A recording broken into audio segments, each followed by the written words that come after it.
I do too, Jeff. To the airport? To the, like, people out there. He needs some. Right to the airport. Hey, Laura, We'll I get- came to see Oh, you. you sent this out. Yeah. This is, we have to read all these, right? There's only, We just got lucky to get through the call. Oh, there's only 4? Yeah. I would say, because I've sat with some of those meetings and it goes a long You want time. me to- Is there a way to do that? Yeah. Well, Can we all like submit? There's five, You know what I mean? there's five. Yeah, but, Oh, and there, Yeah. I don't think there's gonna be tons of. That's all I know. I don't think there's gonna be. I was just thinking, I'm like, oh, I didn't read you back. Oh, no, no. did it work? I'm going back in. More regulations for bus drivers, let's make it harder to be a bus driver. How are you? Good, how you doing? I'm doing good. Yeah, we're good. Some people are saying, hey, instead of doing that, can we just use the database, their reference, and not be approved, so that they. I don't know what's good. Favorite time of the year. Yeah. Hi, how are you? Another one of just lines, I don't know. Oh, it should be separate money. Yeah, so, yeah, no, we definitely want to utilize it over here. I'm leaving any more room. Happy day. Oh, yeah, great, yeah, I'll leave it here, I'm gonna bounce off that. Are you done with your, tax return? I'm done. I love it, thank you. Hi, I'm good, how are you? After I get out. I don't know where that came from. Because I was, Meeting, sorry about that. Remember way back. Kind when of I was see grade both is seven, what it was.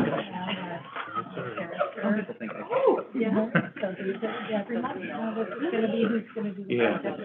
So they'll be, we've got, and then I'll have something to read about why they were nominated from their school, and they'll come through and they can get their thing, and we'll get a picture. Nothing better than 4 hours a day. And a night where it's 3:59.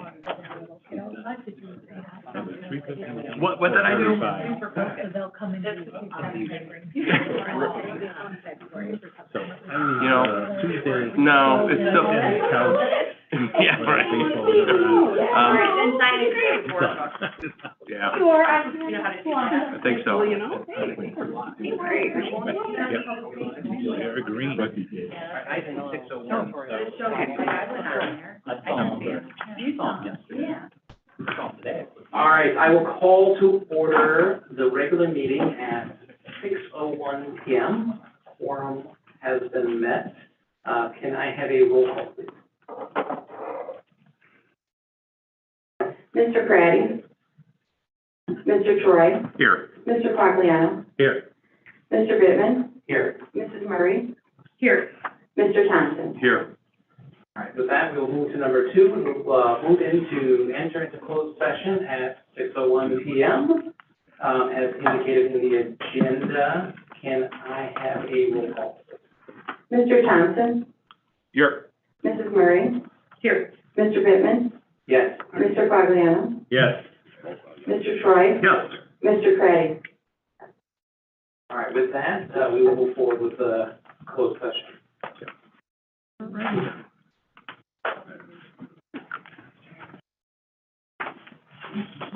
Two of them at your place. I think we got this last one. That was from last week. Okay. Yeah, that's why mine's gone. I did.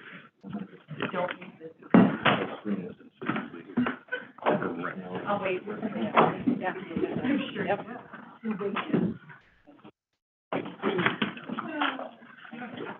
That's why I asked if you had 2 of them, because I thought I took mine with me. I wasn't even. It looked familiar, so basically. Not many resolutions. Okay. Only 9. Well, there's only 5 that are going forward. All right, as long as everything's. I'll go to you. Okay.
think a lot of people got that. And we are going to resume in public session at 7:03 PM. We have suspended closed session, so we will re-engage that later on tonight.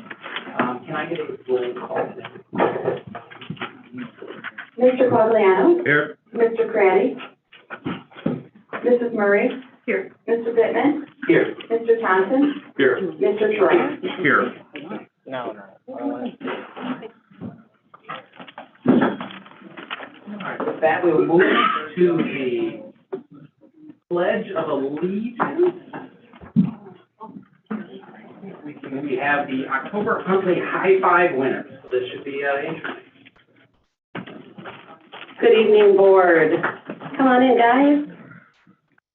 You guys can come over here. Got more than 5. There you go. Anywhere in here is fine. I got it. Good evening, board. We are excited to have some of our D158 students here tonight.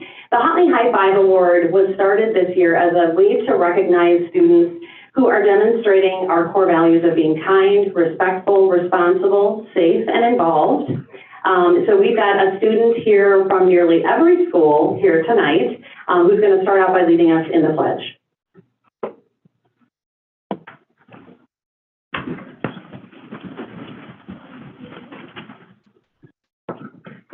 Pledge. I pledge allegiance to the flag of the United States of America and to the republic for which it stands, one nation, under God, indivisible, with liberty and justice for all. Thank you. And now I'm going to have the students just briefly introduce themselves. Who would like to start?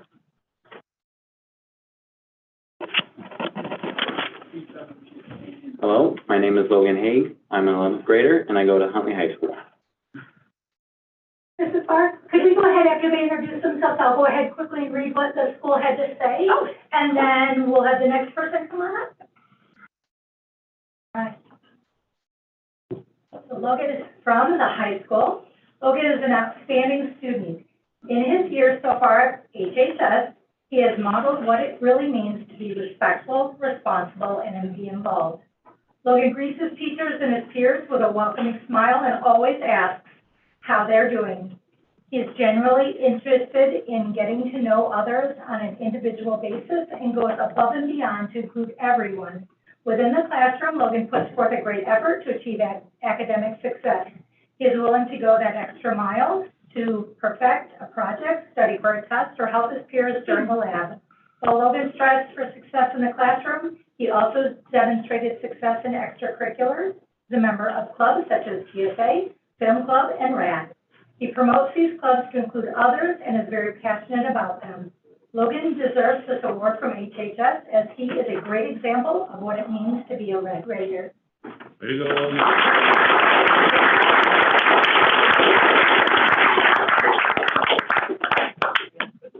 Who would like to go next one? Yeah. Hi, my name is Mark. I'm in the Life program. And Mark, your administration and the staff at the Light program stated Mark transitioned to Light program with great attitude and motivation. He is so kind and always so happy to others. He makes sure to say good morning to all of his staff and peers. He already got a new job, and the employer has taken time to communicate with his team that he recognizes how to possess such positive attributes, and those shine on all those around him. He wears a smile every day, and that is what we want to see.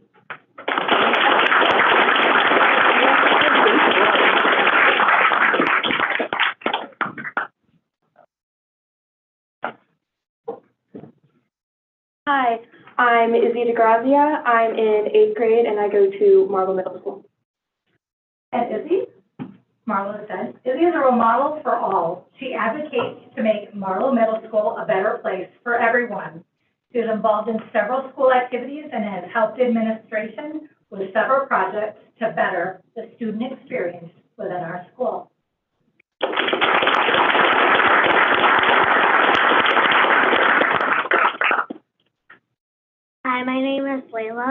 and I go to Martin, and I'm in 5th grade.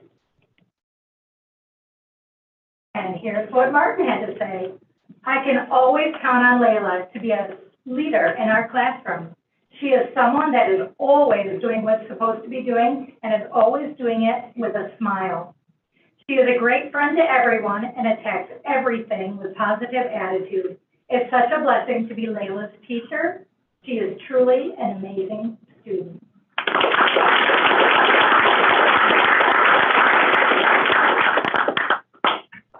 Hi, I'm Leticia Grassard, and I'm a 7th grader at Heinemann Middle School.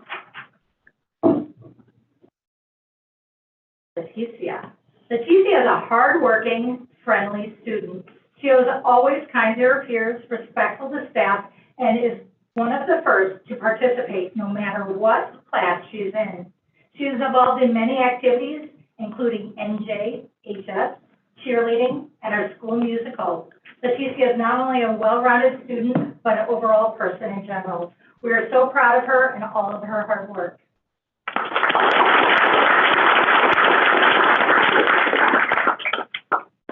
Hi, my name is Leo. I'm in 5th grade, and I go to Lee Elementary School.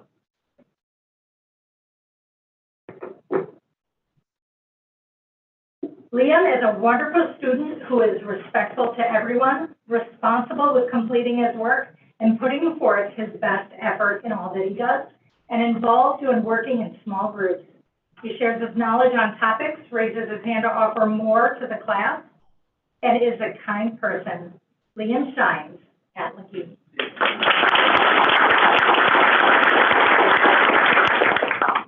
Hi, I am Kylie. I'm in 2nd grade, and I go to McCaden Elementary School. Kylie shows her McCaben way each and every day by being kind, friendly, and helpful to all. Ms. Morrow, in class, Kylie follows the expected behaviors, going above and beyond, being respectful, responsible, safe, and involved. She will make sure that her classmates are following expectations in class and is always helpful to them, especially at lunch and recess.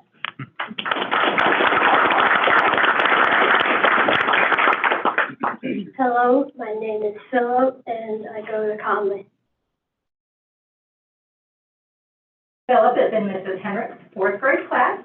He's hardworking, compassionate, cooperative student who always seeks out the students who may need a little extra help or kindness. He shows great leadership skills while still including every member of the group, making sure they have an opportunity to participate and to have a voice.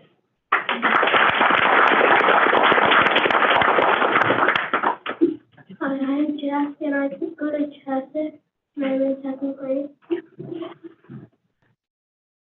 Jack was selected as the high five winner for the following with the Chesapeake TDIS pledge principle of being involved in the classroom because he does amazing things and is always involving his friends and is always involved in learning.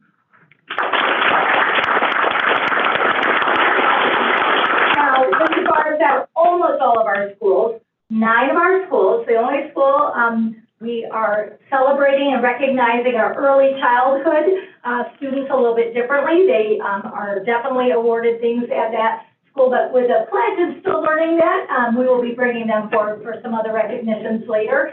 And I know each and every one of you, that was probably really hard to stand up here and listen to all those kind things, but you guys deserve it. Relish in those things. We are so proud of everything that you do here in Huntley. So thank you, and if you could come on up, shake hands, and we'll give you your certificate.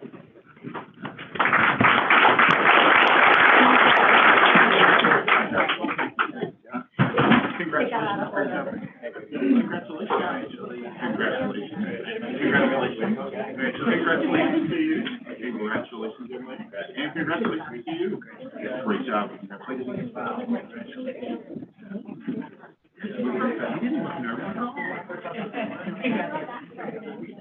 Not too bad. Congratulations.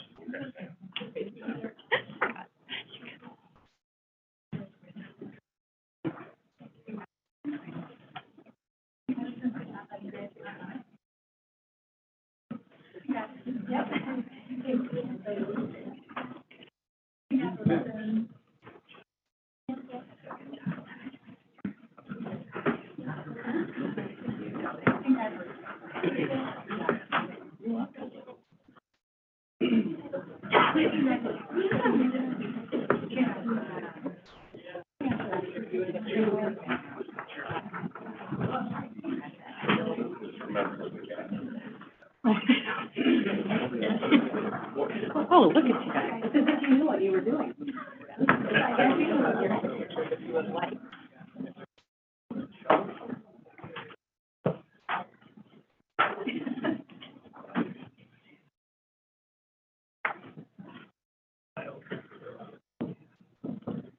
You guys look great. Sorry. Yeah, if you guys can look here first, really quick. And then parents.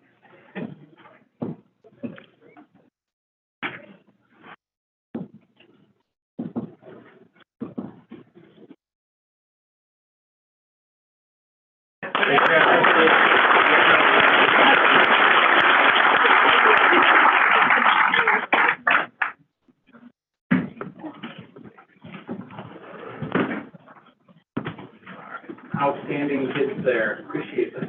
Thank you. Thanks for coming in.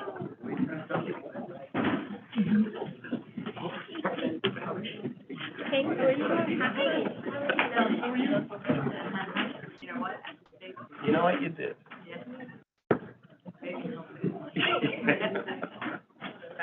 That's funny.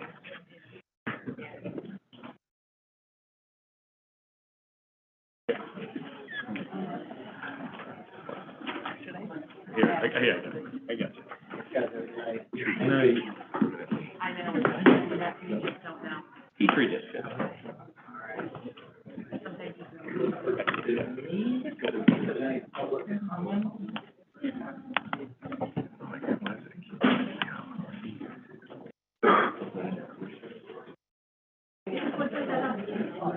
Lori? On the corner, yeah. None? No? Yeah.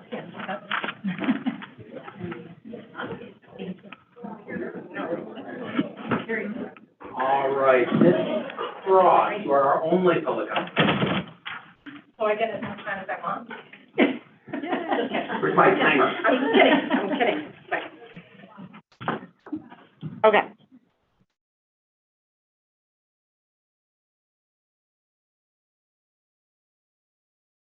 Am I on now? Okay. Your microphone's on. I'm good.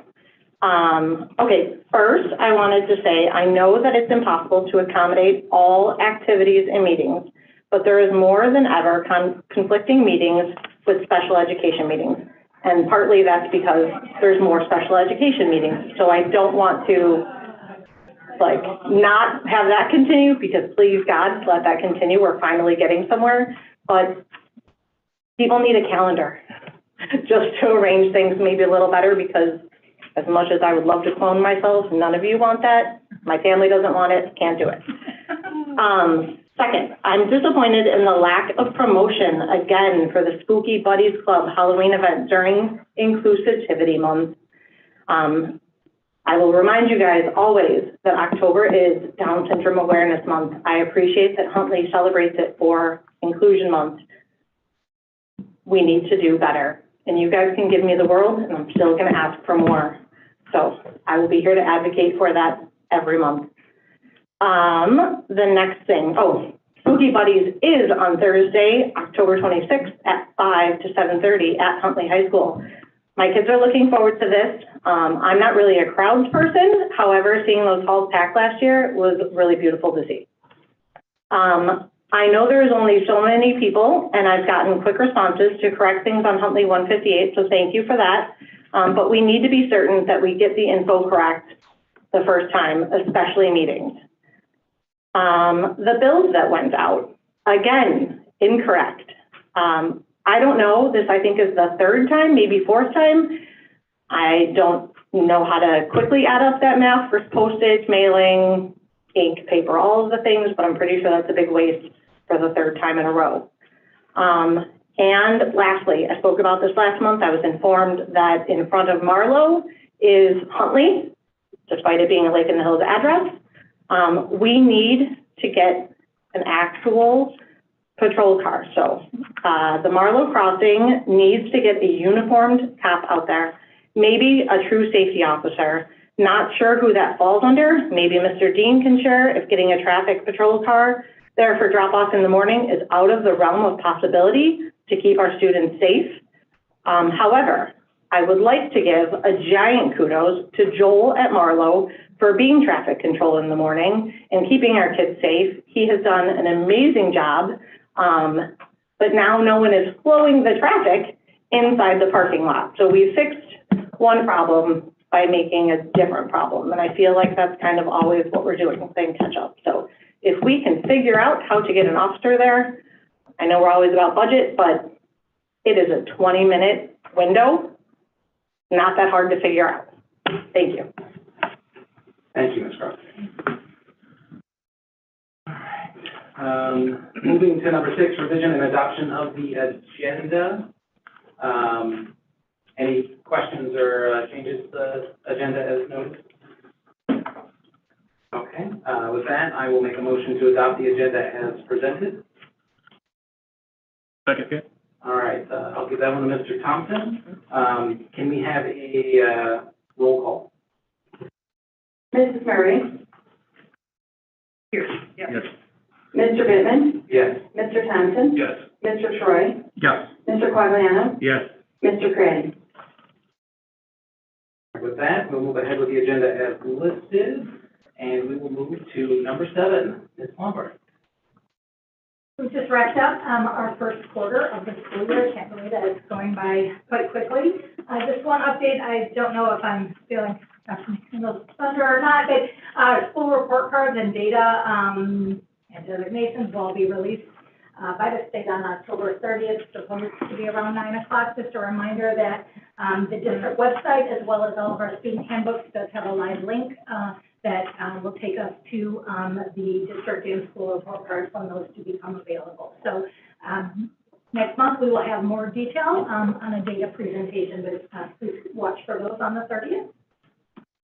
Want to just highlight and recognize, I know we didn't have a student here today, but our ECC, our early childhood program, last month, they were notified and awarded as the District 158 Early Childhood Center the Gold Circle of Quality. All of our schools have variance compliance, different audits at the Early Childhood Center. They actually have even a more in-depth review where someone comes out on a regular basis. They were awarded that Gold Circle of Quality, and then had an opportunity for our principal, Dr. Powell, and a few of her staff to go down to Sharing a Vision conference. They presented a presentation entitled Increasing Student Learning for All, Integrating Therapy in the MTSS in the Blended Early Childhood Classroom. Our Early Childhood Center has developed and evolved over the years, and they are a location that many other preschools and early childhood programs come out to visit. So we should be really proud of the work that they continue to do at our Early Childhood Center. This week is Principal Appreciation Week. Tomorrow is the actual day. We'll be going around with a small token of our appreciation, but did want to just recognize our principals, our assistant principals who are working out in the building. Every job is a little bit different. The role of that building administrator, they take on the things at the building level, they take on the things that we do here at the district office, and are the front line of everything. And we are incredibly grateful for the 10 principals and the assistant principals that we have in our district. Last week, we had our student update from Conley. Thought that was a great hit. We'll work on our technology a little bit on that, but next month, we will have McCaven Elementary rounding out. Elementary on this campus, and then in December, we'll move on to the middle school here on this campus. So we're looking forward to that. I know that we have many programs and activities that are going on, and oftentimes you can hear the sports things that are going on because they're outside, but I do want to give a shout out to our fine arts department and programs, our concerts, our plays, our musicals from the elementary all the way through the high school. There's a lot of things that are going on around this time of the year. We just had Fiddle Around the Roof. We've got something coming up at the high school, but our 5th grade, 6th grade, 7th grade, 8th grade, and high school choir, band, orchestra, all of those programs and concerts. If they weren't last week, this week, they'll be in the weeks upcoming. And so if you do have time, I highly encourage you to see the great skill set and the hard work of our students that are out there in our fine arts programs as well. We hope to highlight some of those things here in the coming months as well. Quick just update, we did receive notification from the McHenry County Department of Health that our E. coli outbreak was officially ended. They are continuing to work with IDPH and CDC on potential root cause, if you will. There are some things that could potentially be similar to a multi-state outbreaks. And so if they're able to pinpoint what that is, we will get an update from them. But I do want to announce that outbreak has ended at that high school with no new cases over 2 incubation periods. I will not steal Ms. Gill's update. I do want to let you know we've had a lot going on in the buildings on October is also Bullying Prevention, Bullying Awareness Month, and so schools with a variety of different activities at all levels are going on out there. And when I come back to her updates, we've got some other monthly news and updates to share on that. That's all for this evening, unless there's any questions. The E. coli stuff was limited to 9 people. Right. Any other questions? With that, we'll move on to Dr. Crandall. Good evening. Tonight I have 2 updates. One, I have put a handout on your table so I can talk through it. You can see a little bit about our Institute Day feedback that we received. As Ms. Lombard shared last week, we had our first, I guess our third actual Institute Day of the school year. And we do send out surveys to gather staff feedback to not only just determine the impact of it, but also to tweak what we're going to do in the future. And so on the left side of your handout, it talks about what our kinder to 5th grade staff were focused on. And the first 3 topics were supporting structures, routines, and behavior management practices. And 92% of staff said that they strongly agreed that we did achieve that goal in our Institute Day. We also focus on tailoring differentiated professional learning opportunities for staff, and 95% said that they felt like we achieved that goal. And then finally, individualized staff preparation time, 91% said that we felt that we achieved that goal.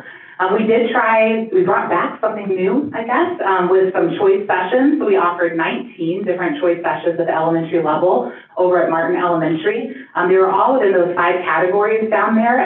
Some were behavior management and social emotional learning focused. We brought back CHAMP, another round into that. All staff are required to take the CHAMP session so we can continue that focus throughout the school year. There were others with literacy to continue our focus on how we embed that science of reading focus at the elementary level. We also had sessions in math to support our illustrative math rollout for both our year 2 teachers as well as our year 1 to extend their learning. There were sessions on multilingual learners because, as you know, our population of multilingual learners is growing. And so there were sessions that teachers could take on how they could meet their needs. And then we had some technology sessions, and I offered a couple on AI to try and get that going with how we could use them as from the educator perspective first.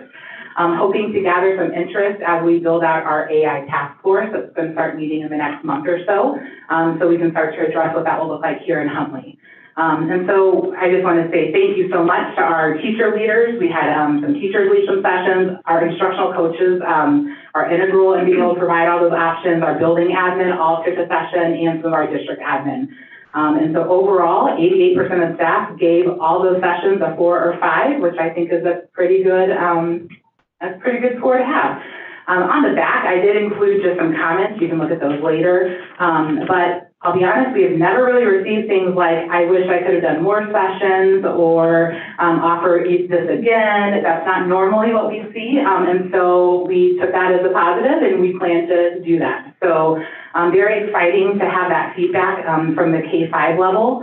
And most of the suggestions for improvement were do more of this, give us more of these options, and keep offering this. So we thought that was a win.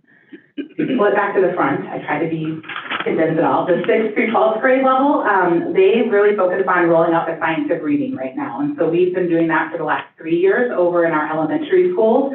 And so at the 6th through 12th grade level, it was the first time to really understand what that is and why it's important to help ensure our kids are reading, and that we can teach that way. And so about 86% of staff felt like we achieved that goal. When we go to collaborating with content-specific teams on how to support students' vocabulary acquisition, because at the middle school and high school level, it's really about vocab and comprehension. We hope that we send kids up reading from elementary so then they can really focus on that. And 81% of teachers felt like that goal was achieved. They definitely enjoy the time for PLCs, which is their opportunity to meet with other teachers either in the same courses as them or across schools or across grade levels. So 92% of staff enjoy that time, and about 88% enjoy that individualized staff preparation time. That little image down there just shows you what it means when it's science of reading, that we're trying to teach mainly on the left side, which is the elementary level, that kids are learning to read. So at the secondary level, we can emphasize now we're reading to learn, which is the vocabulary and comprehension, which then if we can do both, our kids are comprehending. And so the focus this month was just vocabulary and trying to bring that back. The comments on the back page also just brought, there was some positive feedback about they like bringing back vocabulary instruction because we know we need to have kids knowing words and being able to recognize that. Being able to understand why this is important, a lot about the collaboration time with teachers, being able to have that opportunity to talk, being able to meet with other teachers from other schools across middle schools, and then also learning about the different vocabulary tiers. Some of the suggestions from 612 were giving more PLC time, finding more ways for them to have individual planning time to apply what they learned, as well as trying to differentiate more for special education staff so that they're able to receive what all staff are getting and do what they need to do. And we just kind of run out of time sometimes at the end of, when we're trying to plan that. So overall, I think it was great feedback, and we will take this to plan our future Institute days. ECC and Light, there were not enough staff that participated in the survey to give you any really percentages. It was about, too small of a population. But they did do a lot of time focused on PLCs for planning. They had time for some job-specific training, and the feedback was positive because it was very pertinent to their own roles. So thank you guys for allowing us the opportunity to have those days. We take them seriously when we're planning for them, and also we really want to hear our staff feedback and how we can make sure that we're meeting their needs. Questions on that? Any of the 19 suggestions that popped out that were like more popular than you expected, or? The sessions that we offered? Yeah, the AI one, we ended up, it was offered twice, and it was a full room both of those times. A lot on literacy because we've been rolling that out over the last couple of years, and I think teachers are feeling more comfortable with how to utilize those materials, and now they want to learn even more about the next steps. Writing came up a lot. That's something that we definitely have not focused as much on. We focus a lot on the reading so far because you can only do so much at a time. The behavior management side, people pretty much said that they felt like they're getting a good foundation, which I thought was reaffirming. One of our TOSA, who was over at McHaven, Abby Colantino, she offered a session on what to do when a student, you don't know what to do with a student acting out in your room, and that was heavily attended. So there's some pockets of that, but really it's a matter of it all. Oh, that's good. Thank you, Dr. McGregor. We will move on to number 9, which is Mrs. Gill, but I think it's going to be smaller. Yes, she gave me her update. We went ahead and I thought it would be best to go ahead and link that in. So it is in there so that the community will be able to have access to that as well. We are said that she could not be here today. She had a previous engagement of speaking at the national level around transition services that she had committed to before joining us, but we are extremely proud that she is out there sharing her expertise and the things that we know she's doing for our district right now in that area. So just some highlights. The Special Services Department is proud to highlight opportunities for everyone in our school community to build awareness and inclusion of individuals with disabilities. In addition to the activities already in place to support all students, we're excited to offer and expand district-wide activities to support some of the unique needs of our students in our disability community. Some of the activities that they're working to continue to expand on is Best Buddies. Right now that is at the high school in Heinemann, and how do we take that organization and that club to all of our schools. Special Olympics, we are right there, and that anticipated start will be in the spring of 2024 with the state competition. Then I believe it is in June, so just kind of finalizing last minute things. They've got things that are out there for students signing up, and those who are interested in that. We are starting at that at the middle school level, and are really, really excited to bring forward those athletes and accomplishments here in the spring and into the summer. The October RAD event is celebrating individuals with disabilities on Saturday, October 21st, over at Marlowe from 10 to noon. You already got Spooky Buddies, so thank you for that one. And then just a reminder, and a highlight of reminders of October. October is National Down Syndrome Awareness Month, National ADHD Awareness Month, National Physical Therapy Month, and October 10th was World Mental Health Day. And so those were some of the things that building a variety of different activities around those months to be able to kind of share and help provide education and awareness amongst our students and staff. And noted, we will make sure we will start to look at opportunities to also involve our community in the future. So thank you. Colin? All right, I will note my wife's a physical therapist, and I never knew October was physical therapy month. There will be time to go out afterwards and grab some Now pop. I have learned that, now I'm in trouble.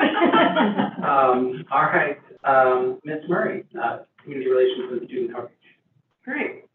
Well, there's a couple things I wanted to touch on. I think the character program, I know I talked to Jessica about that before the school started, and I was really excited about that, so that's cool to see it played out like that tonight, so kudos to all those kids. And then I wanted to give a shout out to The Voice magazine. I got my first one in the mail today, or was it yesterday? It was, I grabbed it today, but they did a really good job at the high school, so I enjoyed those articles. So, and let's see here, and everybody's touched on Spooky Buddies. I know that's going to be a lot of fun, and I know the Huntley Education Foundation is doing something at the same time, so maybe it'd be helpful to coordinate maybe a little bit better, you know, instead of separating all the kids. I know picking and choosing kids at the same time would be helpful, you know, just to know where to go and maybe pick another date. But all in all, places to go for all the kids. My other thing, let's see here, as far as the FOIAs go, I know I touched base with Denise as far as how that's going to lay out for public transparency on our website, and that's going to be in November, correct? Yes. Okay. Was there anything else you had on that? Wasn't sure. No, not really, but I do plan to bring a recommendation to the board. There's different ways of displaying FOIAs, and some of them cost money and some of them don't. So I plan to make a recommendation to the board and bring this back in November. Nice. Good. I know we got a handful of requests. Does anybody have any questions on that? No? And that's all I have. All right, thank you, Ms. Murray. All right, moving on to number 11, the President's Report. So Laura stole my thunder a little bit. Anybody who knows me for the last few years, I've gotten more involved in the schools. I always read The Voice, and we just got the first issue of it. And there's actually 3 articles in here, and I'm not going to read all of them because I don't think the meeting goes too long. But I wanted to highlight them. The first one is at the end of the editorial. It's the one with a little printing error on it, but it's called "Respect is a Two-Way Street." And there's the ending part here. It says, "We at The Voice believe that everyone at Huntley High School needs to work together to improve the school culture." I think this article was a great article. Kudos to the writers of it. I think it really hit upon the grace and working together that we need as a district as we go forward that. So really appreciate that. If anybody gets a chance to read it, they should. The second one, maybe not as positive. It's called "Smoking Them Out." And now I will read the first paragraph. After what seems like an eternity, the shrill of the school bell finally signals relief. Like opening a floodgate, students instantly fill into the halls, with little time to make it to their next period class. Restroom breaks must be as fast as possible. Yet walking into the bathroom, every stall is taken, and the room is totally packed. The room is filled with smoke and stench. Every period is like this. And then at the end of the article, there's a quote that says, "Students are the main body of the school, so using the helpline to report something when they see something is the best thing to prevent vaping." I'm not sure that's the case if I read the first paragraph correctly and it's accurate. It sounds like the students are saying there's a problem, and I think we need to find a way to solve this problem. Vaping is a terrible thing, and it really messes with people's heads, especially when they're under 21. And if they're doing it in school, we're not getting the right education environment for them. So I'd like us to figure out a way to work on that a little bit more. So the third one is a little bit more positive. It's called "Your Education is Not on Your Phone." The contrast from the first paragraph, which is all the kids' heads are down, nobody's listening, they're all looking at their phone, to the end, when they're all talking together and they're ready to start teaching and things like that, it's just an amazing contrast. And Ms. Lombard, you did this. You're the one who drove this. You drove it to all the schools. We're putting the phones away, and that article reflects on really how the teachers appreciate that. And I think our students do too, and this is all about getting the right educational environment in our district. So thank you for doing this.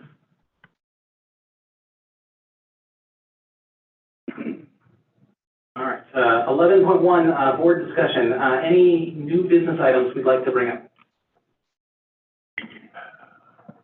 Yes. Okay. I would like to have a future discussion about electric signs at our campuses or our schools. I think it's long overdue, and it's an unused messaging stream to just have people look at our website or specific information that's coming up, whether it's registration or anything else that may be pertinent. I know we've been doing registration banners for years, but it might be time to move into the 21st century. So I'd like to actually entertain that. I think it's been discussed quite a while ago, but it might be a right time to take a look at it again. I think it makes sense. Yeah. It's a good idea. Is there a specific person or body within that needs? Well, that's the Mr. Ridden. That's what I was thinking. Yes. Yeah, we'll work together on that. It has been probably 10 plus years since we looked at that, and I'm sure there are a lot of other technologies and capabilities. Having one outside each school, probably not the best way to go about that, so we did look at per campus. As people are driving by, I know that there were some concerns in previous years about would that be distracting to those who are driving by. Lots of schools have it, but we will absolutely work on what that could look like, look at some different options, talk with our building principals, with O&M, and all of those kinds of things. Yeah, the trick to it, one of the tricks to it, there's many components to it, but different, because we have 3 different villages involved, there's 3 different sets of ordinances that go with it. So that adds to the complexity of trying to make that a reality. I know there are some villages that stipulate the blinkingness or the motion on there makes it distracting for drivers. So again, it's based on what ordinances there are on the books with the different municipalities that are involved. And well, a lot of that will lie with O&M as we look at things. I think our starting point can be what is our purpose, what would be our goals and intention of having that, so that we can kind of direct that conversation around what that might look like and the type and all of that, and definitely we have to have involvement from there. So probably aren't ready to do that today, so stay tuned there, Doug. I will definitely tap into you on that, and we will bring something forward in a future meeting. So thank you, Mr. Troy. Thank you, Mr. Troy. I like that idea too. Any other ideas? All right, with that, we will move on to number 12. So this is the superintendent search firm interviews. We reached out to 2 companies to present their capabilities in looking for a superintendent. And I guess just some comments before we start this. One of the big reasons we want to do this is to build on our communication with the community. And the community is our parents, it's the staff, it's the community at large, to find out what is it that Huntley 158 folks want in a superintendent. And I think that's something that I know the whole board agrees. This is the kind of information we want to have. We want to understand what the requirements are, and really we can learn something about the district for that. So I think that's a big key in both of the the folks that are going to present here do have those capabilities to try to reach out and get that information. So with that, we will start up, and I'm not actually sure who's first. All right, so we have Ken.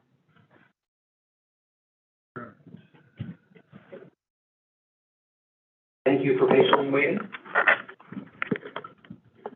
It's our pleasure, and now we're looking for the clicker.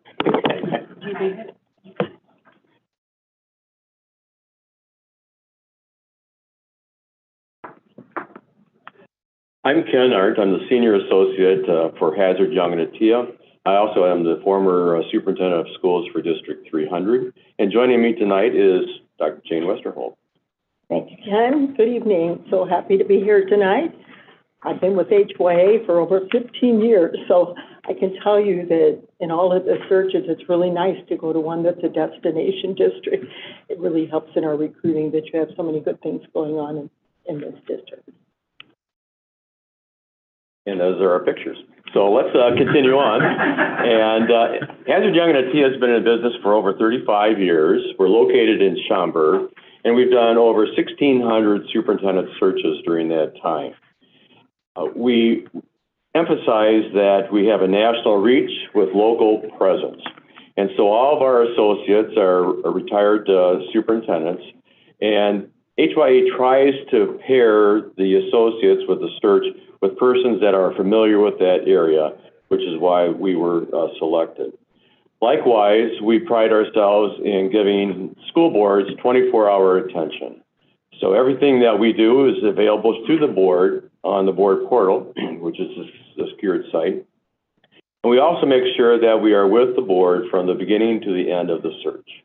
And so everything that we are proposing is all included in our proposal. So there are really very few options. We will be with the board if you hire us from the beginning to the end. And we make sure that the board is comfortable, and we work only with the board and for the board. We do not work for our candidates. We also understand that you have an awesome responsibility. In fact, you are looking for your number one employee, and your employee is the superintendent, and that superintendent, whoever she or he is, will determine the success or the failure of the board. It is a very important position, and they are the ones that provide the leadership that you are looking for. Unfortunately for Hunley, you are a destination district, and you have really had some outstanding superintendents in the recent past. So the bar is quite high. I will also add that many boards are doing exactly what you're doing. You have a very qualified internal candidate, but you want to know exactly who else is out there to find whether or not this is a good fit. And likewise, you want to make sure that you are hiring a person that your community will support and will respect and will looking for somebody that will lead. And that includes also the students, the staff, the parents, and the community at large. So again, what separates us from our competition is we spent considerable time doing interviews and focus groups with all the various stakeholders that the board and the senior administration would recommend that we interview and provide feedback. We are also one of the nation's leading search firms. We've done more searches in the nation than any of our competitors. But likewise, again, we have a local focus.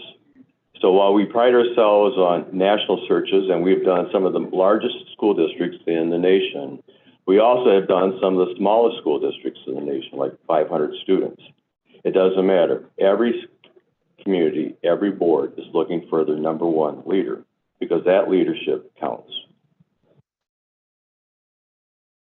And so the search process, and Jane will explain a few more additional details, is if you give us this opportunity to work with the District 158 board, we will first ask to have a meeting with the entire board, so we go through the entire process from the beginning to the end. We also developed a timeline that fits Huntley 158. Again, this will be our primary search, and so we are not in a rush. We want to work with you and for you at your time. And sometimes we find that during the holidays especially, what we think we're going to be able to do just doesn't happen because of all the things that are going on in the schools. and the community, which is fine. We then just slow it up a little bit. But again, we think we can have this search done well before spring break. But again, we work with the board and at the timeline that you so desire. As I just mentioned, we will look at many focus groups, and Jane, take it over. Thank you, Ken. Yes, we're really proud of our engagement process. We think that's a critical separation that we have from other competitors. We start with a board planning meeting, as Ken indicated, and that meeting is critical to us because this is your search, and we're here to help facilitate that. So you're going to help us understand what your desires and needs are at that time. We'll also work on a calendar at that time, as well as defining the types of groups that you would like us to work with. We do lots of focus groups, which I'll explain shortly. Right after that planning meeting, we will send you all the notes. So we make sure that you confirm that we heard exactly what you said. And then we will also just kick it right off by interviewing every single board member individually. The two of us do that jointly with each board member. And, you know, there's a rationale for that. We really like to hear from each individual board member. Obviously, you make decisions as a whole board, but it is really useful for us to get to know you better. And that interview process really helps us with that. And then we move to the focus groups, and we really do a lot with the focus groups. We will probably do 20 to 25 focus groups. Now, this is all included in the cost of our proposal. This is not additional. The focus groups are really representing your community, and we try really hard to make sure and hear voices, even voices that maybe sometimes are not heard. We also have community forums, and the community forums can be held in the evening, they can be held virtually, they can be held during the day. Once again, we seek guidance from the board as well as your district staff to help us know what works in your district the best. And then we have a stakeholder survey. And our stakeholder survey is very research-based. It's not a monkey or survey monkey. It is really based on effective leadership research. A lot of work has gone into this over the years, and we're really proud of it. We'll end up having a beautiful report to you that is public, that we will share and we would have on your website as well. I believe you have a sample of that. I believe Ken included that, so you should have one in your packet. We updated our tentative schedule from your original proposal, so we're thinking the planning meeting, based on when this meeting is occurring, we thought maybe that was a lofty goal to start some of this in October. So we have updated a little bit, but once again, at the planning meeting, you can tell us as your search consultants, we really want to do more of an expedited search, and we do those all the time. So it's totally up to the board, but we'll listen for your voice. But as Ken indicated, you should be able to make a decision before spring break, because your community will be very anxious, as your staff and students will. Once again, this is an example of our research-based survey. I know it's very small for those watching this at home. However, you have a copy of it. It shows you we disaggregate the groups so that you can help us with the groups that you would like. Typically, it's parents, it's staff, it's certified, non-certified students, but you help us decide. Community members, sometimes we have families that are taxpayers but no longer have students in school. So we work with the board to determine how exactly you would like that to look. We also include this in Spanish.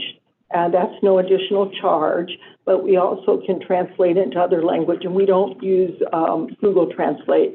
It's a professional translator, so we can make sure that we have accuracy.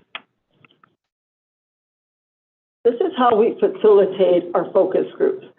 The one thing that did come out of the pandemic that was positive for us is we learned that during the pandemic, we did everything remotely, and we had more participation from focus groups than we did when we were doing them in person. So what we've done now is try to combine. We'll have some virtual focus groups as well as person-to-person. We can do those in various locations. We typically would go out to a school, for example, we'd go to the high school, so we can meet with the high school staff there and the students, because we really want the students' voice included. It's critical, and sometimes they are the most honest and helpful in developing our leadership profile for you. We also, at the end of every focus group, Ken and I will say, if you have comments that you'd like to share that you weren't comfortable sharing, please email those to us, and we will include those in our comprehensive report. As you can see, the potential focus groups, we really, and I heard this loud and clear from President, that you really want to have the community participation. And honestly, we've never met a district that didn't want that. I mean, your community wants to be heard. They all do. Their most important thing in their life is their children, so they want to make sure that their voices are heard.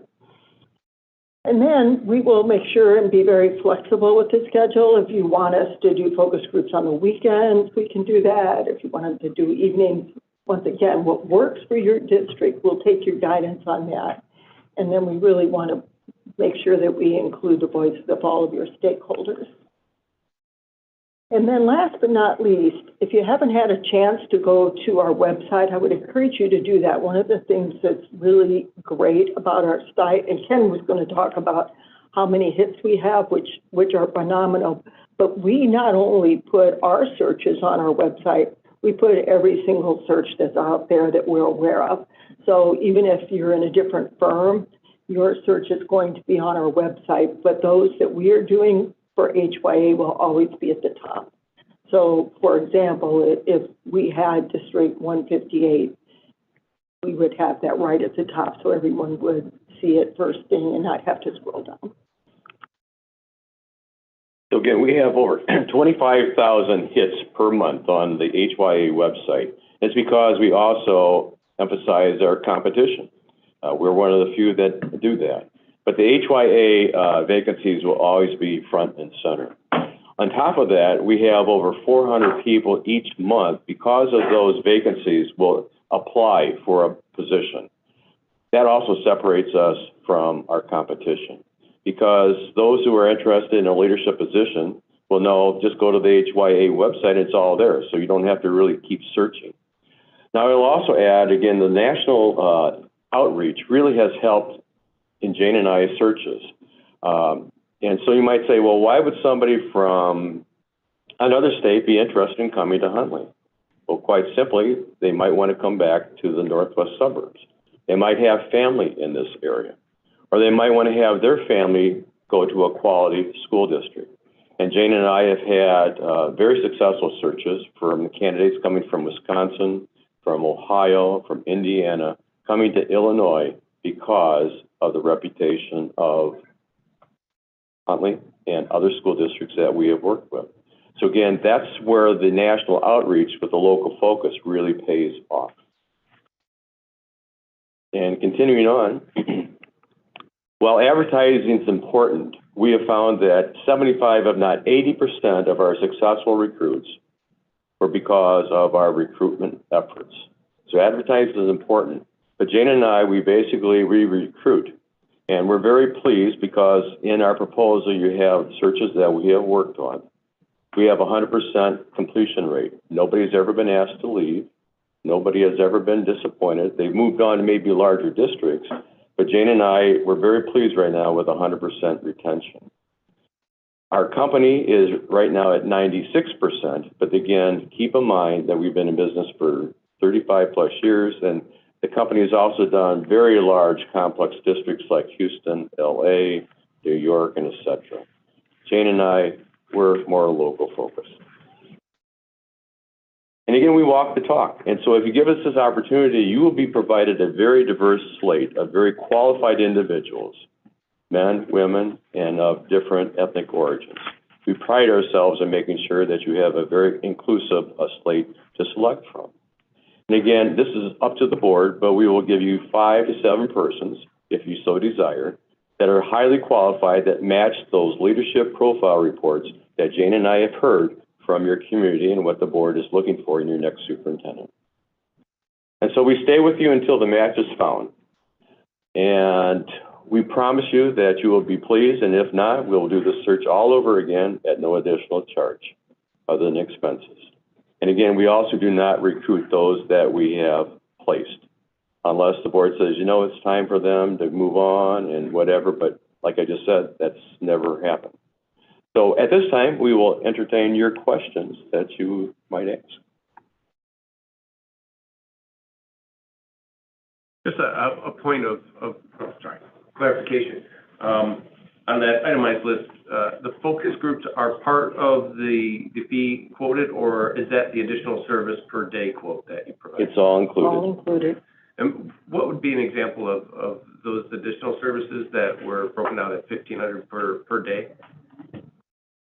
We can do this, the focus groups, the interviews, the surveys, all that within 4 days. But if it goes beyond 4 days, then we're going to say we need to have additional time. But I highly doubt that will happen because it's never happened before. It's never happened to us with a team. The only additional cost that we would recommend would be the due diligence on your final candidates, the background checks, and that's a third party that does that. We would recommend that. Even with the advertising package that's in your packet, we don't even think that's necessary unless you desire to do that, because we advertise so much on our website, as well as some professional organizations that we're already affiliated with. Other than that, it's all included.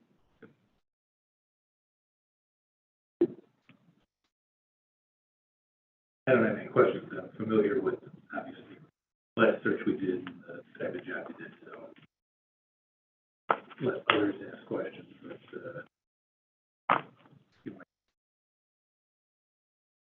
All right, I'll jump in, and I know we had a conversation, so I got to ask a bunch of questions through that. Just more of a general question, how has searching for a superintendent changed over the last 20 years? You want to start first, Jane? I'm happy to. Well, I would say 20 years ago, it was not unusual to have 80 candidates during a search. It's not like that anymore. We're not seeing that at all. The other thing that is really different, social media has really impacted the search process when it comes to districts wanting a confidential search or versus a non-confidential search. Because if you're a successful superintendent and you're wanting to go to a different district, maybe a larger unit district, but you're happy where you are and your board likes you, you don't want that knowledge out there to your community just in case you're not the successful candidate. So the social media part has really influenced the confidentiality versus non-confidential searches. The other thing that I know that we have experienced a lot of during just the last 3 years would be the culture wars that are going on nationally as well as in many school districts. And we hear that during focus groups many times, the divisiveness. So we work really hard to listen to the board, to try to, we are very agnostic. We do not judge. We do not take sides. We listen to the board in the school district. But that definitely has been something that we have, as I'm sure your school district, like every school district, has experienced. When I ask. Boards are looking for a superintendent that's a very effective communicator, verbally, written, social media. They're looking for that. And likewise, what we've seen also that's changed over the last 5 years is if you have a very qualified superintendent who's looking to maybe move on, the board will say, what's it going to take to keep you? And so they will increase the benefits and the salary, and that candidate will say, you know what, I don't think I really want to move anymore. And so again, it's a very competitive environment right now. And that was not the case, like Jane said, 10, 20 years ago.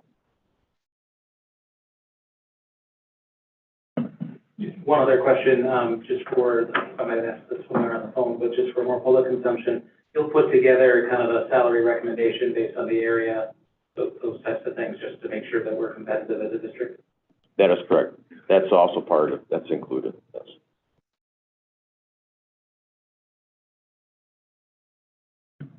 All right, thank you very much. Thank you. Thank We you. really appreciate you inviting us this evening. Thanks. Wish you the best. Thank you.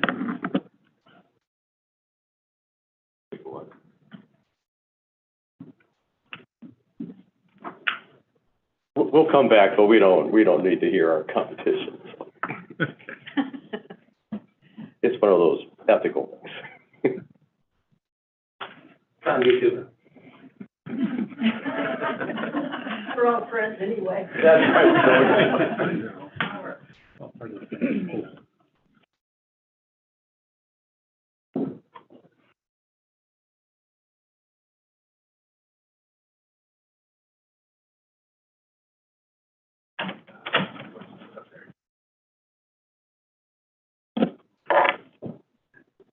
Thank you.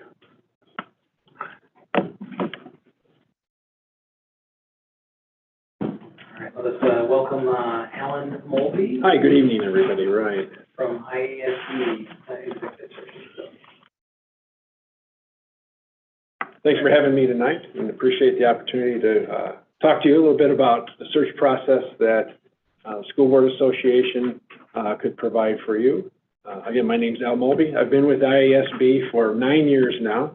I'm a retired superintendent. I was superintendent in suburban Cook County for 15 years in an elementary district, and I was an assistant superintendent and a principal prior to that, as well as a teacher and coach for many years. And I retired 9 years ago and started working with the School Board Association at that point. So work primarily out of the Lombard office. We have 2 offices, one in Springfield and one in Lombard. And our consultants that are part of the executive search division of IASB work out of both offices, but primarily myself and another colleague who would be working with me on your search, Dr. Patricia Vineyard. She was not able to be here tonight because she's actually presenting at another district. So the 2 of us would be working together, and then we have consultants that work out of our Springfield office as well. So I'd like to just share with you a little bit about what IASB could do for you in the search process. I provided you a folder with a lot of information, a lot of documents that are part of our process, but I think that our PowerPoint will kind of give you a little brief overview, and I'd like to be able to answer questions for you afterwards. So IASB is really the only organization whose goal is to serve the school boards in the state of Illinois. That's exactly that's what we do. We only serve districts in Illinois, although we attract candidates from all across the country, as I'll talk to you a little bit more about that as we move along. And we're very proud of the fact that we have a variety of different divisions within IASB. The Executive Search Division is just one of them, and our goal as a division is to service districts in finding superintendents, finding assistant superintendents. We work with districts in other administrative searches as well, such as business managers, principals, and we work with special ed co-ops finding executive directors. So we're willing to help districts in a variety of different areas in their search needs. But again, we work only with districts in Illinois, but we draw candidates from all across the country. We are the market leader in this search process, and you're going to see a lot of similarities between what I have to share with you, as well as what my friends who were here before, and we see each other a lot of board meetings, because there's about 4 or 5 major firms.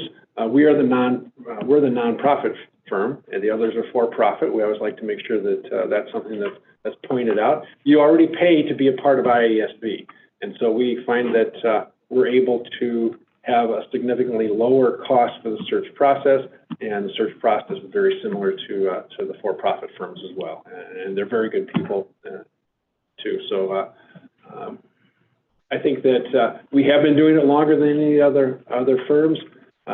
We've been doing it for about 60 years, and our consultants that work in our division have about over 300 years of educational experience. We're able to attract a very strong pool of candidates. The candidates that will apply and become part of the pool that would be for your district would be very similar, would be pretty much the same pool of candidates that would be in any of the for-profit firms that would be doing the same thing that we are. Part of what we pride ourselves in is making sure that we remind districts that as a board, you know that your main responsibility, obviously, is to hire a superintendent, and so our goal is to make that a successful endeavor for you. I referred to the fact that we attract candidates from across the country. This graph shows the percentage of candidates from out of state that we've been able to attract and place in some of the searches that we've been doing. We're a very active participant in the National Affiliation of Superintendent Searchers. That is an organization of 40 out of the 50 states that have people just like us that do the exact same thing. And so it's our network for nationwide candidates as well as advertising, also as well as better practice. And so when we get candidates from other states, I know who to call from those states to get information on them, because we work together amongst all 40 of the states who do this and are part of this national affiliation, this NAST organization. And there's a brochure in your folder on the left side that outlines it a little bit more. We are able to attract and recruit a very diverse and top quality pool of candidates.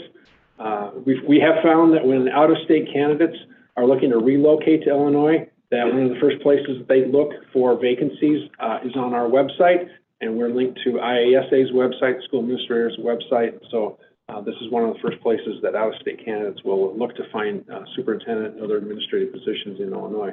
And as you see, we get into the process. When we promote the vacancy, we are linked to a variety of other organizations' job sites as well, so that the word is out there very significantly as far as working with the Huntley School District. We do have a very robust nationwide network. We're part of a variety of organizations, and we're able to also have over 8,000 educators who receive our vacancy notices on a regular basis. So we have a very wide reach in which to attract candidates from across the country. And again, this is just a graphic representation of the different organizations that we're a part of or that we utilize to advertise and promote the vacancies.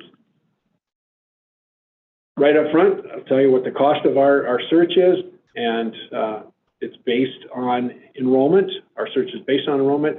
We have a basic search fee that is pretty inclusive of everything that's in our search, but we also have a kind of an a la carte menu, because not every district wants to use the same pieces of the search process, and so we try to accommodate boards who don't want to use all of the different things that maybe are available in doing the search process, and so we've broken those out a little bit, and we'll talk a little bit more about those as optional pieces, but as our basic search cost is shown there. And then tucked behind the little picture of the room is with the optional services that we would be recommending would be an additional, I think it's $3,000 on top of the 1040, so, or the 1040.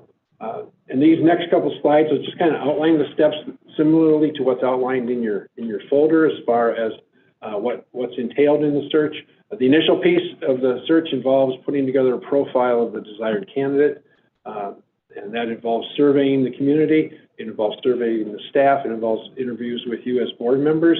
And one of the optional pieces that not all boards choose because they feel very confident in only the survey responses as being a source of input, but we would recommend doing stakeholder focus groups to get specific feedback from community people, parents, staff members, as well as you as the board and even students in these stakeholder groups. And that would be a recommended additional piece, but not all boards, want to do that, and so we've included that as part of our a la carte menu, for lack of a better term. Moving on through the search, as I said, we're putting together the ideal candidate profile, and similarly to putting together the announcement of vacancy at the same time, which involves basically a brochure to promote the district. There's a sample of one I believe it's in the back of the right side of the folder that I gave you for a district that we did nearby not too long ago. I believe it's the Crystal Lake one that we did, and there's a brochure in there that shows you an example of how we promote the district on paper. That gets posted to multiple job link sites, and so when somebody is interested in applying for the Huntley Superintendency, they'll click on the vacancy, and that will it'll be taken right to that brochure, which talks about the district. It gives demographic and financial information. It gives programmatic information about the communities that you serve, as well as specifics about the timeline for the process and so on. We collect and verify we collect applications during about a 4 to 5 week period. We keep the application open. We use Frontline as our online application system. We verify qualifications and licensure. We won't bring anybody to you to interview who does not have current Illinois licensure. We think that's a very important piece. So we know that, and we tell out-of-state candidates that they need to make sure they have the Illinois license in place if they expect to be advanced to the interview level with the Board of Education. We conduct screening interviews, and I say we, that would be myself and my colleague, and we do the screening interviews of what we consider to be the top tier of candidates based on what came out of our input sessions with the focus groups and with interviews with you as a board and so on. And then we conduct virtual screening interviews with probably the top 10 to 12 candidates that we see that falls into that top tier. And then from that group, we narrow down to a smaller slate of candidates. Generally, boards feel that a slate of 6 semifinalists brought to them is a successful interview piece. And so that's generally what we would bring to you, would be a slate of 6. If you want more, we can do that. If you want less, we can do that as well. But generally, 6 semifinalists is a broad representation of the top quality candidates that would be brought to you. One optional piece that not a lot of boards choose to do, but we do include that in our a la carte pieces, would be practice interview training, where myself or another consultant would come and work with you and spend a half-a-day session, talking about interview logistics, and also then doing a practice interview with one of us as the potential candidate. What we found is that we were able to incorporate most of the interview questions and logistics and so on that needs to be discussed in terms of interviewing in one of our next steps, and that would be something that most boards tend not to do the training, but we do make you aware that it's available if you want it. But we would spend time, when I would bring you the slate of candidates, we would spend time talking about interview protocols and what you can and can't ask, and we've got a data bank of about 100 to 120 questions that boards use in the initial interviews. We could talk about what final interviews should look like, site visits, and so on. One of the recommended optional pieces that I would suggest that I've included in the recommended options is a stakeholder interview session where the 2 finalists, generally a board narrows those 6 down to 2. Those 2 finalists would then meet with whoever you would want to include in a broader interview team. There generally might be administrators, staff representation, community representation, parent groups, and so on. And we would conduct those and lead those interviews with those stakeholder groups, separate from the board interviewing the finalists on your own. And then the last piece that we want to make you aware of is that we do provide a free board superintendent workshop with the field service director for the School Board Association, who works with your district at no cost to you, and it could be on any topic that you wish. Again, the optional services that we're recommending would be the focus groups to gather the upfront stakeholder information about the type of superintendent you would like to see, and then the other one would be the stakeholder interviews, the group interviews with the semifinalists on the last piece. We recommend that the initial interviews of the slate of 6 done only by the Board of Education. The more people you involve in interviewing, the more everybody likes somebody, and you have a hard time coming up with a consensus. And so we feel it's important for just the board to interview those 6, narrow that down to 2, maybe 3 finalists, and then broaden your interview team should you wish to then include more representation on those final interviews. I did refer to the follow-up training, the complementary training from the field service department, which is another department that IASB has to work with your new superintendent and use the board on pretty much any topic you want: transitioning, evaluation, goal setting, whatever it might be. Just a couple of things about why I feel and why we feel that we would be a great choice to work with you is that we're responsible only to you as a board. And our retention rate of superintendents that we've placed in positions is very good. 92% over the last 3 years of superintendents that we've placed are still in the same position. We have a statement of assurance and guarantee of services, which means that we are stick with you until until the end, until that best fit superintendent is found. If you get through the initial interviews, even the 2 or 3 final interviews, and you just don't feel that that person is there, that right fit is there, we'll go back and do it again, and we'll open it up again and at no cost. We also then guarantee the service whereby if after the first year, for any reason, if the superintendent, if he or she, either at your choice or their choice, decides to leave, we would do another complete search at no cost too. Our consultants that work for us now have led over 300 searches throughout the state, and during the course of the time that's shown there that we've worked in 80 counties and 630 out of the 850 school districts in Illinois.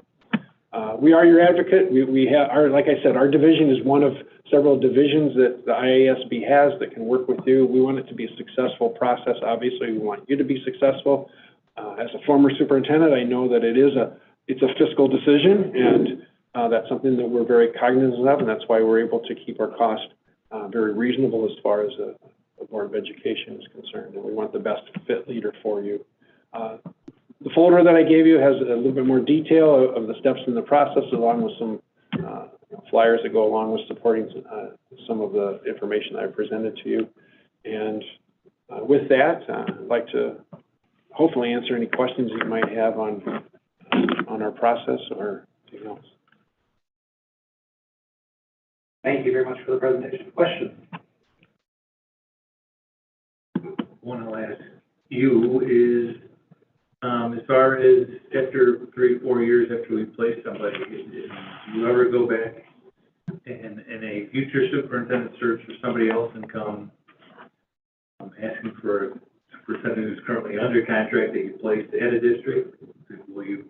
For example, if we place your superintendent, would we come back and possibly handpick or cherry pick him or her for another district? No, we don't do that. Partly because as your association, we feel that we have an obligation to you to make that a successful time when that person is with you. And so we can't control, obviously, if they choose to look elsewhere, but in terms of recruiting, we don't do that.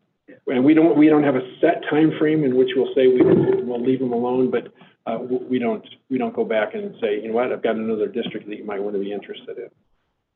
That's a great question, and I think that's a very fair question because good people obviously are in demand, and so we attract good candidates. We have sources and we have places where we can actually go out and tap somebody on the shoulder who maybe hasn't applied but might be interested, and we may say, are you interested in applying? But if it's somebody that we've placed, we don't do that.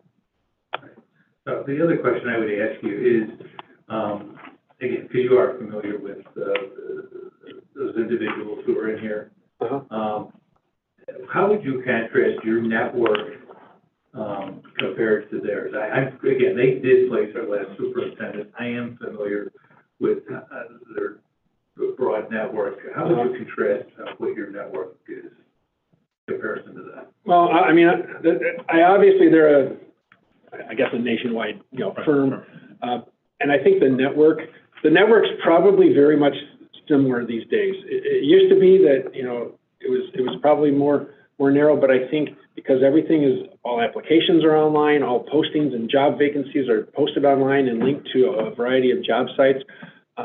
I think the pool, it goes back to what I said as far as the pool that we will attract of candidates would be pretty much the same as the pool of candidates that they would attract. I'd like to think that our work now with the National Organization of Superintendent Searchers gives us as much of a broad network as a nationwide firm does.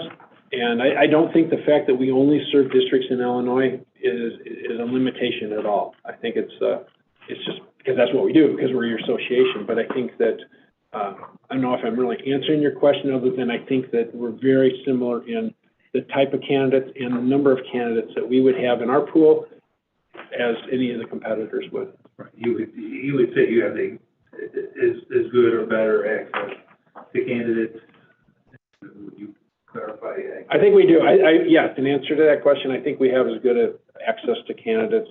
We're very active at the National Superintendents conference at Job Central. We conduct interviews there of people from other states that are interested in relocating to Illinois. We'll conduct many interviews there. We conduct and hold our own workshops in Illinois for aspiring superintendents. And so I think that, we work closely with IASA, and they have a very strong week-long aspiring superintendents workshop in the summer, and we work with them and we interview their people who have gone through that as well. So I think overall, we're on par. I don't know how I one more question. I'd like to say we're better, but they're right out there looking in. So. Okay, that's okay. You can say you're better. That's all right. The last piece I would ask is, again, because I'm familiar with how they conducted our last search as it related to dealing with our all the interested parties and how they did that. And again, I know you're a former superintendent, they're a former superintendent. I know they have processes. Explain how is your process any different than theirs is as far as the stakeholder meetings, as far as how they get conducted? I feel theirs was, again, my experience with, no offense, with the school board association, it's kind of very canned in the sense of it's very regimented, very program type of thing. And, sure. And I thought how they conducted their interviews with the focus groups and stuff, I thought they did a very good job. So how would you explain how that process goes for you guys? Sure. First of all, no offense taken. So I think our process, I think, is first of all, it works. It's very successful. And I think that, hopefully we've gone beyond that canned perception, but I know exactly what you were saying. I honestly do. And I think that we've kind of broken away from that. And I think that in working and dealing with stakeholder groups in these focus groups, whether it be at the beginning part in collecting input, or whether it be at the end in interviewing, the finalists, I think that we're able to, we're comfortable doing it. And I think that we're probably going to design it, and we would make it to be what you'd like to have, what kind of information you'd like to have gleaned. We will design it around that. And I think that that's, not every district is the same. I mean, and your district is different than anybody who else that we're working with, and we know that. And we try to, it's your search. We're doing the grunt work, and we'll do it, in the way that you'd like, in the way that you want, and we'll design things in the way you think are most appropriate to get the information that you'd like to have from these stakeholders and staff and so on. I'm good. I asked this question for the other folks as well. How has searching for a superintendent changed over the last 10, 15, 20 years? I would say that's a good question. How it's changed, I would say, probably is that, so much more obviously is, online and technologically easier for us. Yeah, I keep doing this. I'm not very good at this. I think it's become easier in that sense. But I also think that, during the pandemic, we did a lot. Obviously, we had to do a lot online via Zoom. We worked with districts and went through this whole process without anybody being face-to-face, which was really really unique. But I think we were successful in that. We were successful in bringing quality candidates to boards without having even a meeting like this, let alone, any kind of face-to-face interview with a candidate too. So I think that, just what we have to work with and the means we have to get to promote the position, to promote the vacancy throughout, the state and throughout the country is much easier and broader now. So I think that's probably one way in which it's changed. I think that we're able to reach out to a variety of different organizations representing a very diverse group of administrators ethnically, and I think as well as gender-wise, and I think we're able to draw a very broad pool now, maybe more so than it used to be, I think. So I think that might be one way in which it's changed. And I think even the 9 years that I've been doing this, I think that, it becomes something that is, I think it's just, I don't want to say it's easier to do because it's a very, very hard job. And that's why I want you to hire us to do it. But I think that it's become easier to reach out to candidates and get information and bring that information to the Board of Education. I think it's probably one of the big changes as well.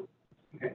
In terms of the national search, my understanding, and it could be incorrect, is that unless someone actually has worked in Illinois as a teacher, it can actually be pretty difficult to bring someone from another state here because of the tier 1, tier 2 stuff. Is that something you see, or how should we, is it more realistic that we would get somebody from Illinois versus someone?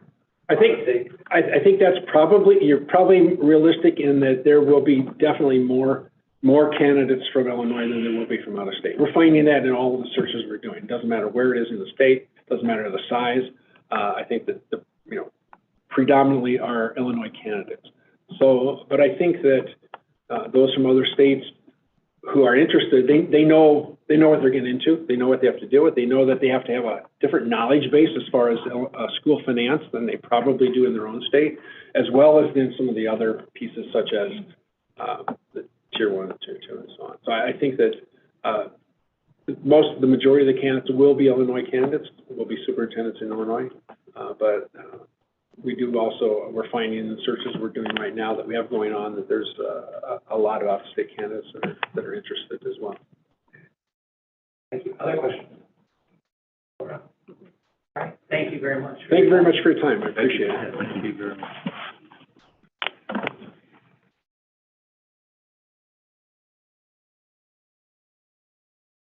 All right. Moving on to number 13, Legislation Committee.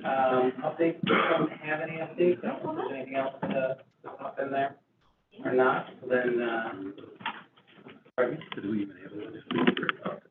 Better tighten. Better. Exactly. We're not going to discuss what's happening in Congress. Number 14, the consent agenda. We've got these in the committee as a whole. Are there any questions or discussion around this before we move forward? No. All right.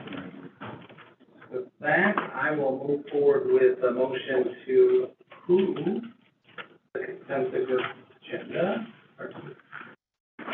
Second. Yeah. Second. All right. With that, can we have a roll call vote? Mr. Troy? Yes. Mrs. Murray? Yes. Mr. Thompson? Yes. Mr. Quagliano? Yes. Mr. Bivin? Yes. Mr. Craig? All right, with that, motion passes. We'll move on to number 15. So 15.1, supplemental purchase orders. Mr. Allmeyer. Nothing yet. All right. With that, I will make a motion to, or is there any discussion? With that, I will make a motion to approve this as presented by Mr. Allmeyer. Second. Thank you, Mr. Quagliano. Can I have a roll call vote, please? Mr. Thompson? Yes. Mr. Bivin? Yes. Mr. Troy? Yes. Mr. Quagliano? Yes. Mrs. Murray? Yes. Mr. Craig? All right, with that, the motion passes. We'll move to 15.2. The first question here is, should we proceed with a search firm as a method to support the board search for the 2024-2025 superintendent? Any discussion around this?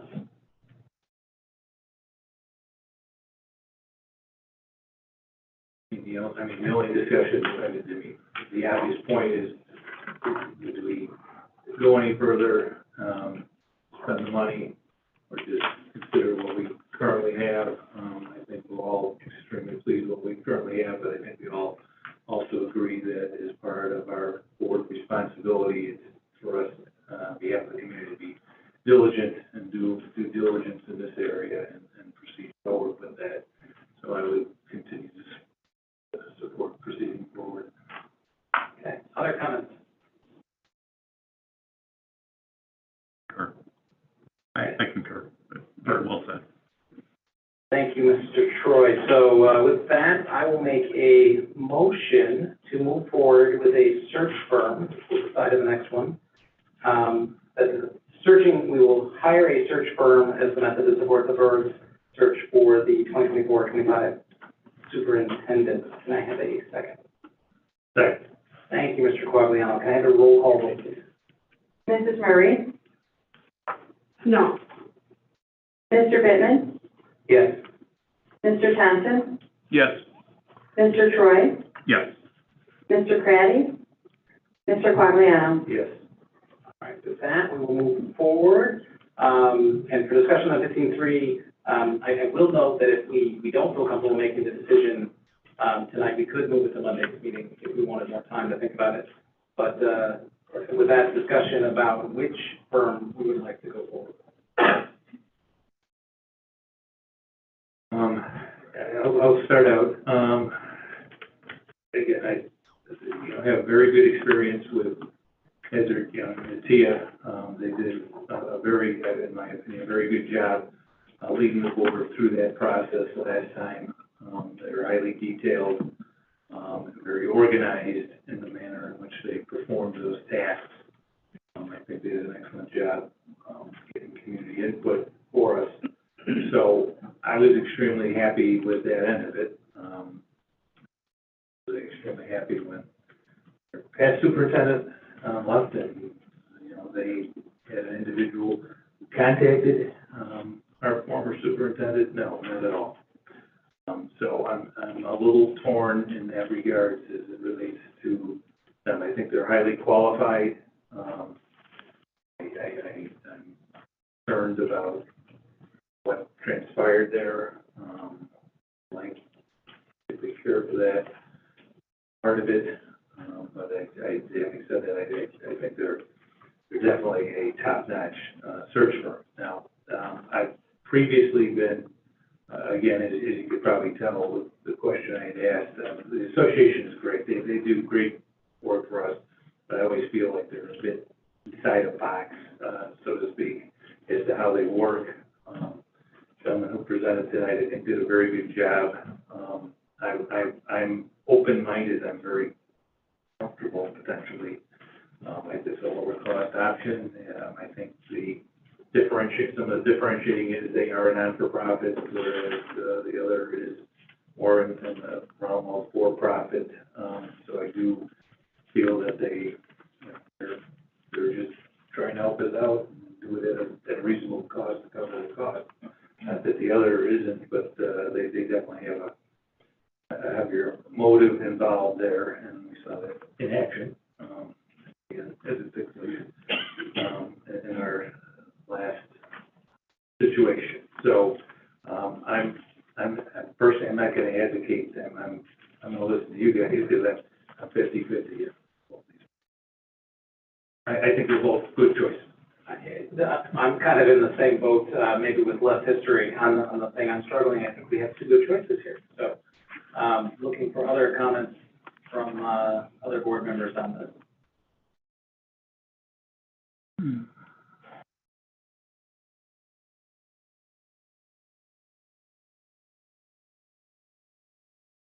The thought percolating.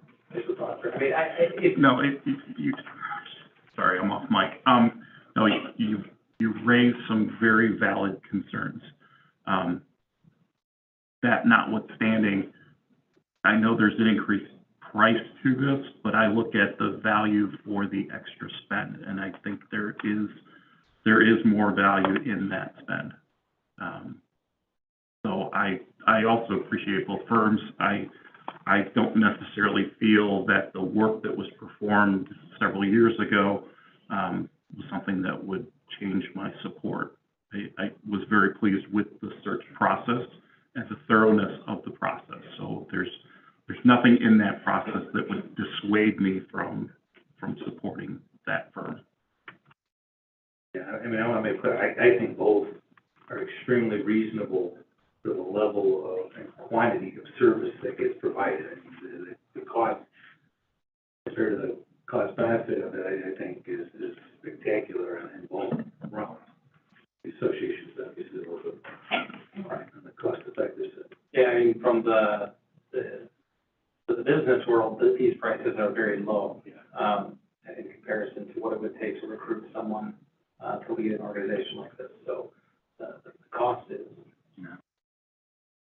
it's there and it's worth it. Can maybe either one of you talk about how the stakeholder meetings go? Because I mean, that's something that I think is really important for us, to get good information, from all the folks, in the community, and just give us some color about how HYA did that. No, go ahead. No, I don't have. I didn't participate. Nor did I. We stayed away from it. We stayed away because we were already. But did you get information? Yeah, we got tons. Like, how did that look? What was the detail of it? It was, from my recollection, it was they did a summary. You know, they spotlighted which groups these came from, and then they would summarize the main thoughts that came from each group. And from that, they would help us out with determining the characteristics ultimately that were driving the type of superintendent we were looking for, what our community was looking for. So I think they ended up with like 20 characteristics, and then we would have to, Then we prioritized what was important to us as well. Exactly. So That came from those stakeholder meetings. I remember it as well. Yeah. Mike, Laura, comments? No. It's going to be interesting. Does somebody want to venture a motion to put one out there? Well, I'm not adverse to chewing on it and waiting until Monday too, so. I think as I looked at the calendar, since we have the meeting on Monday, it might give us a little more time to kind of digest things a little bit. I personally think we probably should. Mr. Craddy. Mr. Craddy. We could ultimately watch this data presentation and then weigh in on it also. So I would be in favor of deferring. Just one question on that. For the 48-hour notices, we can include it in that. We have I guess we could, we have it up there. You take it down, you have to post it. Do you anybody see an issue with adding this to the agenda on Monday? Do we think we're breaking any? 48 hours still, right? Yeah, it's still 48 if you get it out. Right? No, Business business day. day. Business day. So that's why it was up already. What if we didn't discuss it until after 8:45?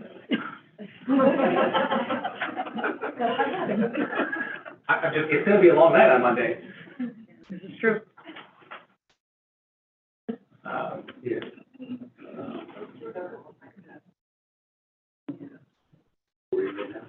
Yeah. If you can get it posted now, I just don't know what the rules are, if it has to be as of the start of the meeting or. You're probably better off just making it another special meeting to follow the first one. Okay. Making it two separate meetings, but being on the same day. On the same date and not discuss it. That's probably the best solution here. Yeah. I agree. All right, so we would make a motion to create a special meeting at Monday, the 23rd, at 9 p.m. or later to discuss, to decide on the point 15.3 for the which superintendent search. Do I have a second? You did a second. All right, Mr. Quagliano, can I have a roll call, vote, please? And sorry, Ms. Stock, for creating this extra work. Mr. Troy? Yes. Mrs. Murray? Yes. Mr. Thompson? Yes. Mr. Quagliano? Yes. Mr. Bittman? Yes. Mr. Craddy? All right, with that, we will move forward and we will have some deep thinking over the weekend. And apologize for you guys staying to wait for the big decision there.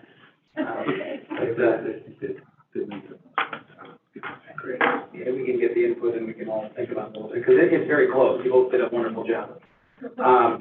Moving on to 15.4, we had some of this discussion in the last meeting, but Dr. Zaire, who's on the other side.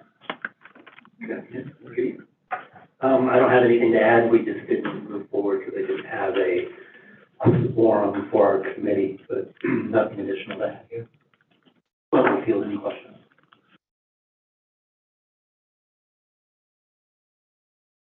I don't have any additional questions. Does anybody else have any comments on that? It still remains, it's frustrating, the 18%, but given that open enrollment's happening so soon, I don't really have a choice, which is maybe the way they set it up that way. Yeah, and I know the percentage bothers you, I'm not as focused on the percentage, more focused on the dollars, and the raw dollars that are there.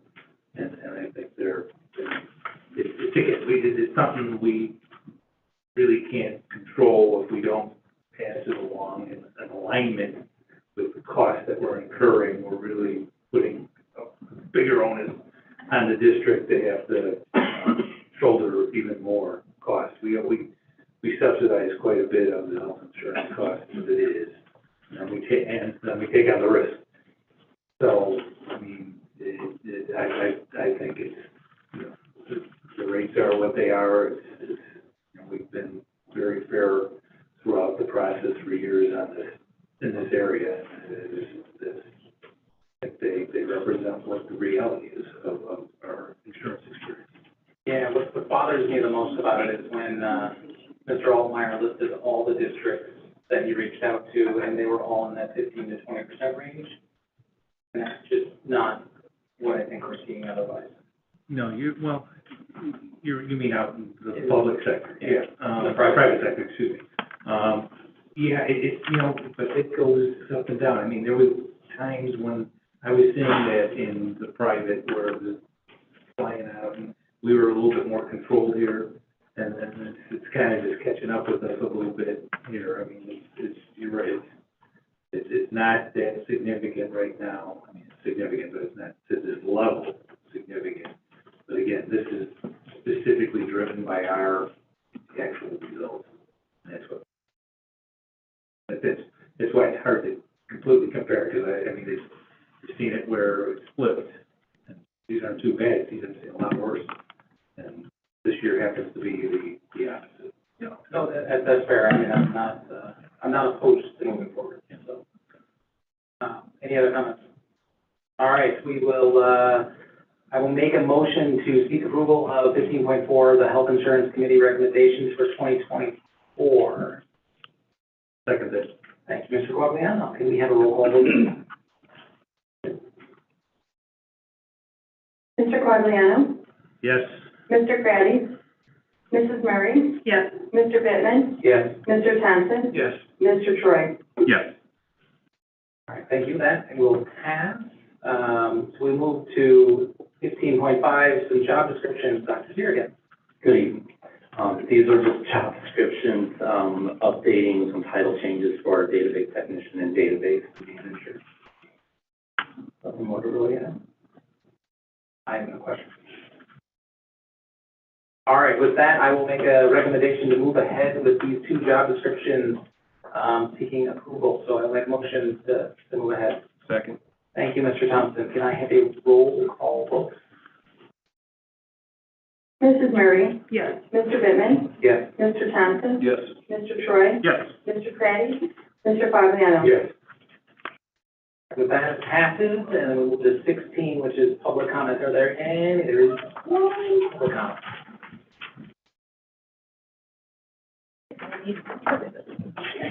All right.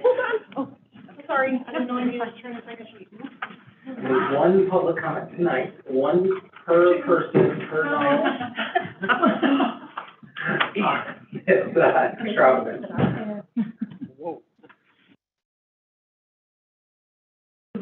Good evening, everyone. I just wanted to take an opportunity. I'm hearing the discussion about the two candidates that we're looking at with regards to the superintendent. I was in one of those, quote, opportunities to voice opinions. I can't say I was overly impressed. In two areas. Number one, I was really disappointed there wasn't more parents that attended and participated. So I think as you're looking at that, you know, which firm can help us draw attendance to make sure that we're getting voices heard. So that's just for the session I attended, maybe 2 or 3 people, and I was really disappointed as a parent that we didn't have more involvement with that. And then secondly, I just think who they had moderating it, I just didn't feel like they kind of came one-on-one with the parents. It kind of felt very stiff, kind of like they know what they're talking about, that they're at one level and parents at another level, and I don't appreciate that either. And I wish they would have stayed, because I would certainly share that with them, and maybe the process has changed over the years. I'm sharing it to the board, so at least you have some insight, at least from my perspective, on what kind of took place. And I just want what's best for our district. And my vote really is for Mrs. Lombard if she would decide to take it, but that's just me. That's if she wants, that's a job that she wants. But if we need to do the search, you know, I just want to make sure whoever we choose, they're not going to be perfect. But it's just, at least you guys have some insight, at least from one parent's, you know, personal experience with them. And hopefully whatever decision you go with, we can just make the right choice for the district. Thank you. Thank you for that. Ms. Cross.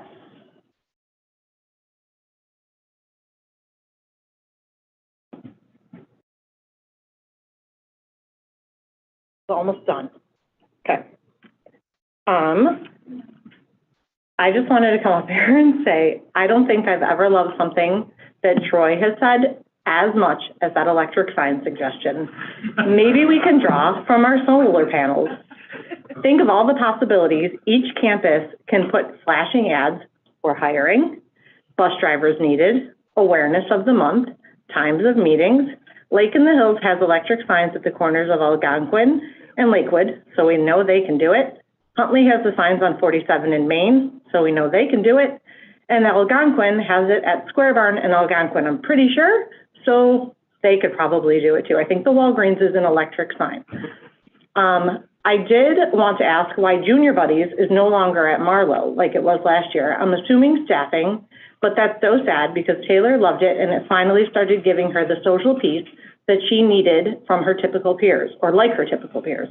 This needs to be brought back. We've already lost 3 months of not having this. Many typical girls say hi to her upon her entering and exiting every day, and I highly recommend that Best Buddies should have some sort of directory that parents can opt in or out of for our students to help relationship build with typical peers outside of their school day, because that's how inclusion works. And I just wanted to say a massive thank you to Zadita Kaderna for advocating to get Special Olympics to our district.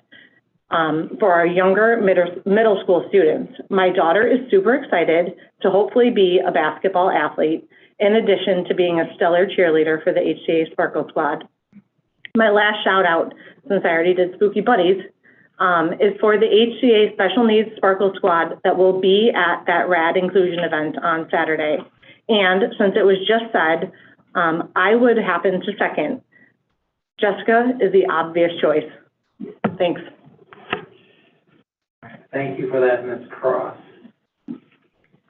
All right, with that, we will move, make a motion to, do we need to make a motion? We need to make a motion to the motion to move back into closed session at 8:51 p.m. Second. Thank you, Mr. Quagliano. This needs to be a roll call vote. Mr. Thompson? Yes. Mr. Bittman? Yes. Mr. Troy? Yes. Mr. Quagliano? Yes. Mrs. Murray? Yes. Mr. Craddy? Back to move downstairs. I think he's gotta be done with his work. He could still make it. We could probably save money if we hired like those mattress store flipper sign guys, you know?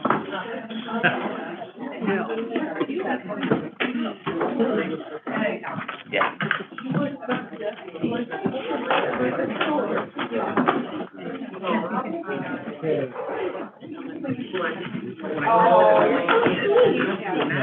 It'll be a while, and then I'm like, right. We paid a lot of that before. I have mine. Oh, very nice to meet you. Sorry about that. I'm trying to do it right now. I offered it.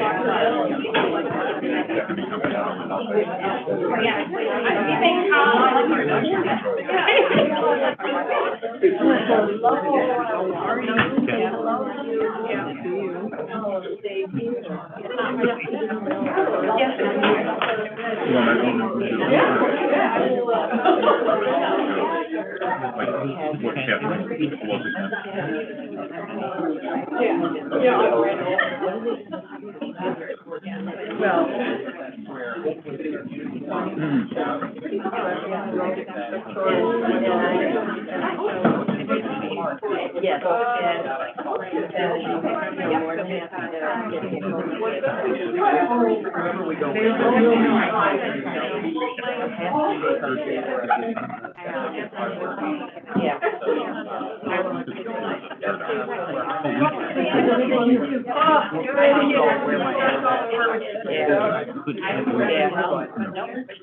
I remember being at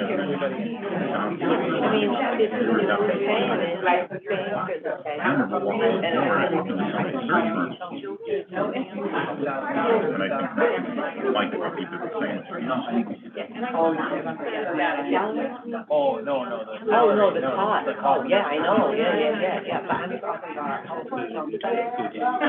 I want to bring one ball. That's the more important part. They don't want to talk, they just think. Where does that have to be like? Where did,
There you go.